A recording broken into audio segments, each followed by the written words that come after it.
Olá, meu querido irmão. Hoje completamos mais uma série.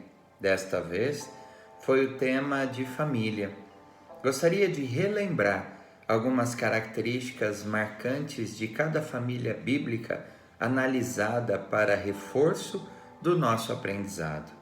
Investimos tempo nesse assunto, pois entendemos que tudo começa na família, ou seja, na nossa casa.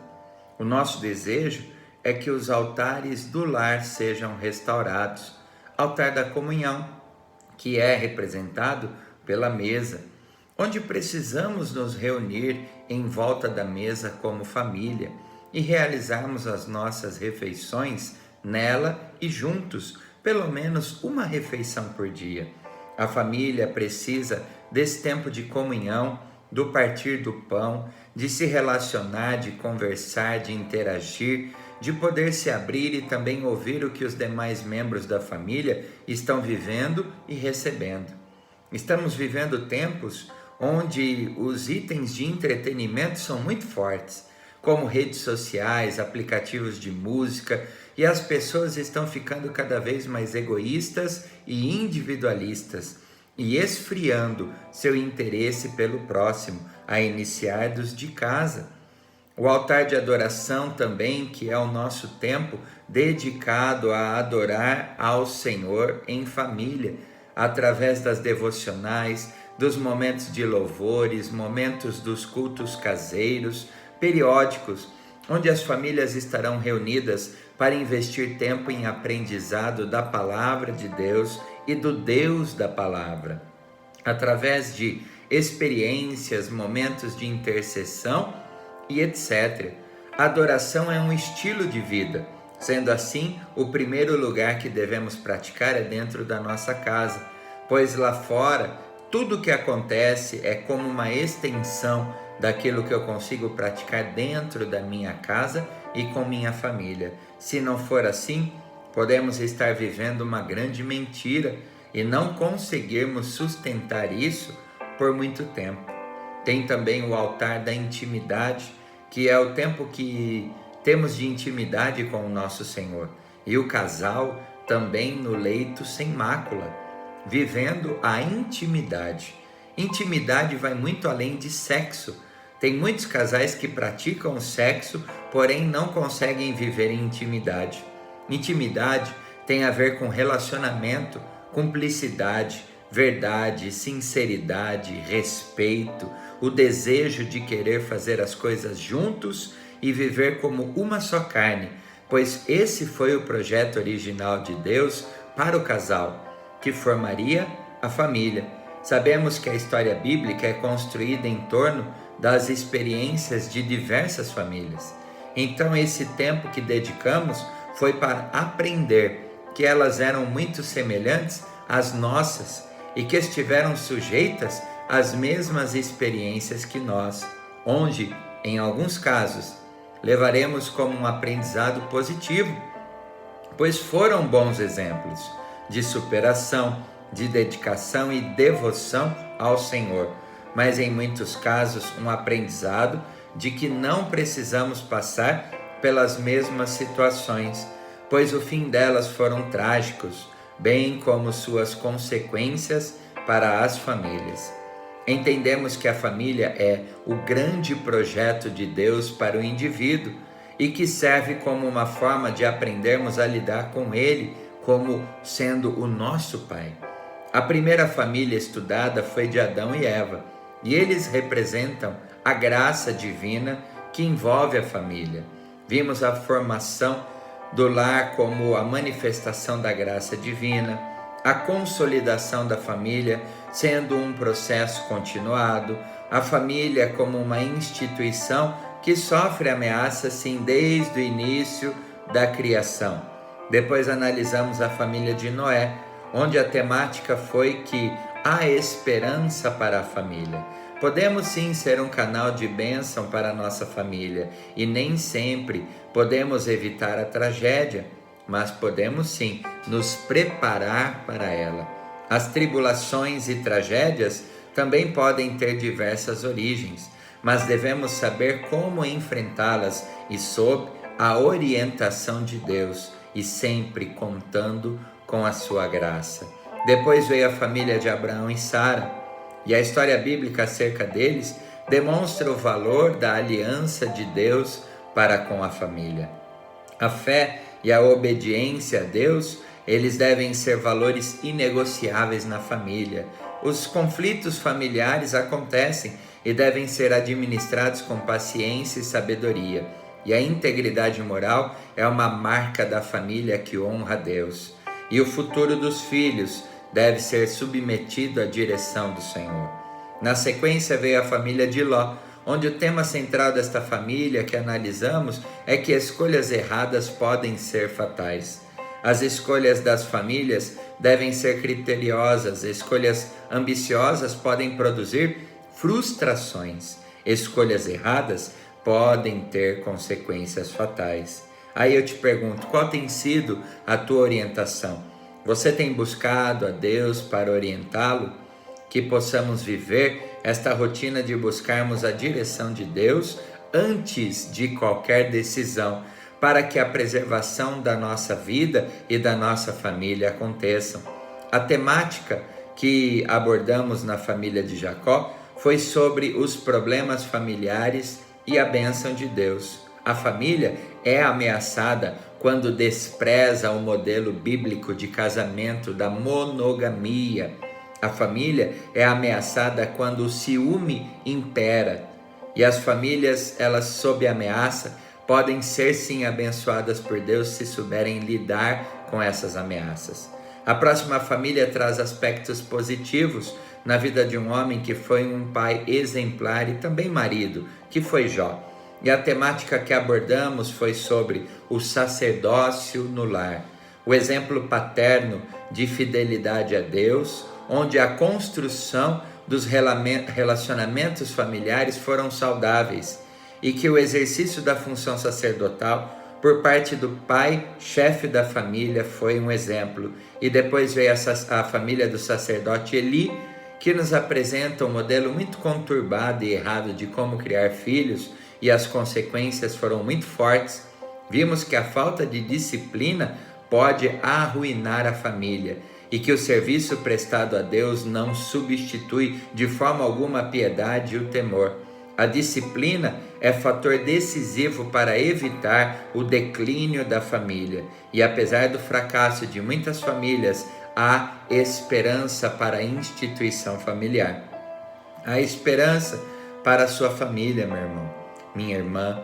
Por mais que ela pareça destruída, por mais que ela pareça que não tem mais solução, por mais que pareça que você já perdeu o controle, quero lhe dizer algo do Senhor para a sua vida.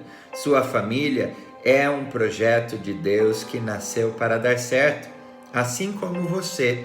A família é uma instituição de Deus para que o homem pudesse desfrutar do entendimento, do relacionamento, da necessidade de viver ao lado de outra pessoa. Entenda também que Deus não une pessoas e sim propósitos. Por isso hoje você entende por que você é tão diferente do seu cônjuge, muitas vezes, né?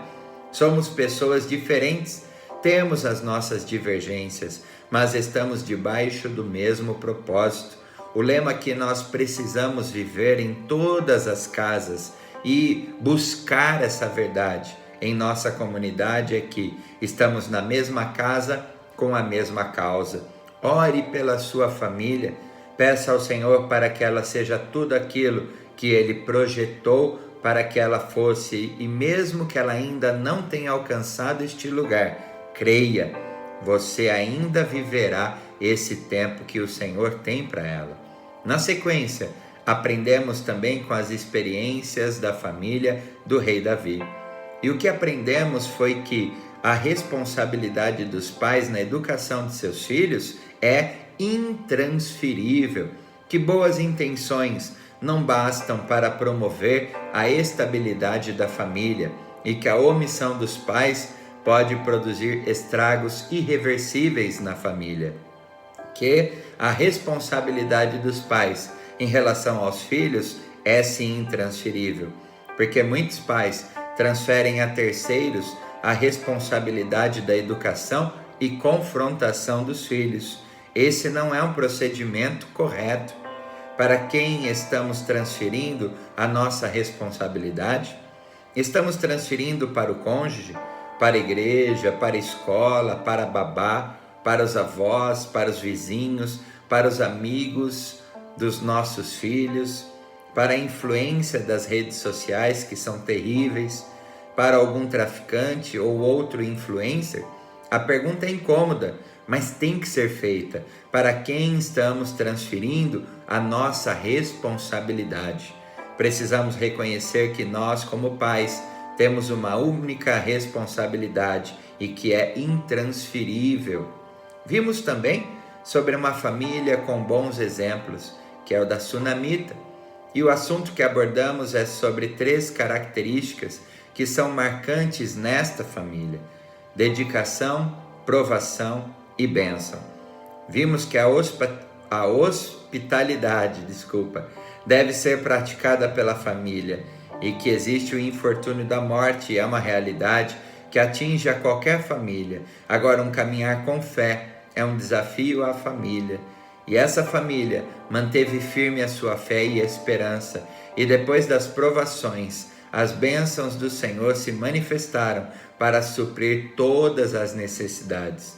Depois veio a família de Jesus, que é considerada pelos seus belíssimos exemplos como uma família modelo. O compromisso com Deus deve ser levado muito a sério na família. A palavra de Deus deve ser ensinada na família, e a submissão a Deus deve ser cultivada também na família. A família deve ser um espaço de adoração e culto a Deus. Que a experiência da família de Jesus sirva de exemplo e inspiração às nossas famílias. Que as nossas famílias se tornem cada vez mais espaços de adoração a Deus e crescimento na graça e no conhecimento de nosso Senhor e Salvador Jesus Cristo. Depois da família de Jesus, também aprendemos com a família de Marta, Maria e Lázaro, que eram conhecidos como uma família muito dedicada a Cristo. Os ensinos de Jesus devem ser valorizados pela família. Na família deve haver compromisso com o serviço e também deve-se fazer o possível para que se reine a paz. Lute por fazer do seu lar um lugar de harmonia e paz, um lugar onde as pessoas gostem e queiram estar com você. Na sequência, aprendemos bastante com a família do filho pródigo, onde vimos que a família é um ambiente, um lugar de amor e perdão. Na vida familiar, muitas vezes, procedemos injustamente. Isso acontece quando há, por exemplo, a exigência de coisas indevidas e o desprezo pela família, a negação do perdão. Na vida familiar, devemos demonstrar interesse na solução dos problemas e é preciso exercitar o amor e perdão. Não há na família situação demasiadamente difícil que o amor não possa resolver, pois o amor é o vínculo da perfeição. Cada um de nós é responsável por promover o amor e o perdão em nossa família. Finalizamos então nosso estudo sobre a família com uma muito especial, que foi a de Cornélio, onde vimos que as famílias, elas possuem uma responsabilidade missionária. Tivemos uma visão e um entendimento através do encontro que esta família teve com o apóstolo Pedro, e ali foram impactados pela mensagem do Evangelho e batizados no Espírito Santo. A família cristã deve cultivar a comunhão com Deus. Ela deve ser útil à sociedade e também ter um compromisso com a evangelização. E assim encerramos o nosso estudo, esse tempo sobre a família. Queremos agradecer muito a todos os irmãos que participaram conosco desse tempo onde nós dedicamos ao assunto chamado família, a essa jornada. Peço também que você não se esqueça de se inscrever no nosso canal e ativar o sininho para que você sempre receba prontamente todo o conteúdo que estamos disponibilizando sempre para a edificação do corpo de Cristo. E a sua opinião também é muito importante. Então, abaixo no espaço aí, você tem para poder fazer os seus comentários. Então, escreva, coloque os seus comentários, as suas orações, os seus pedidos de oração, os seus testemunhos a respeito dessa jornada que nós tivemos, o que você aprendeu, o que você tem colocado em prática. Ainda teremos um bônus, alguns encontros onde nós estaremos desfrutando de um assunto do nosso querido apóstolo Juscelio, o nosso pastor, o pastor da nossa casa, da nossa família.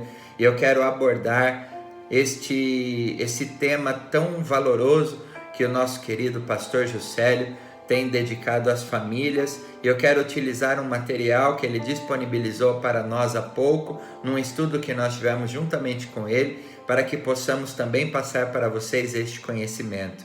Então eu acredito que os nossos próximos 3 encontros nós falaremos sobre este material que o pastor Juscelio nos ensinou sobre família, para que possamos fechar com chave de ouro tudo isso que temos aprendido sobre esse assunto tão importante e tão relevante para nós e para Deus. Que Deus os abençoe, um grande abraço e até o próximo encontro, se assim Deus permitir.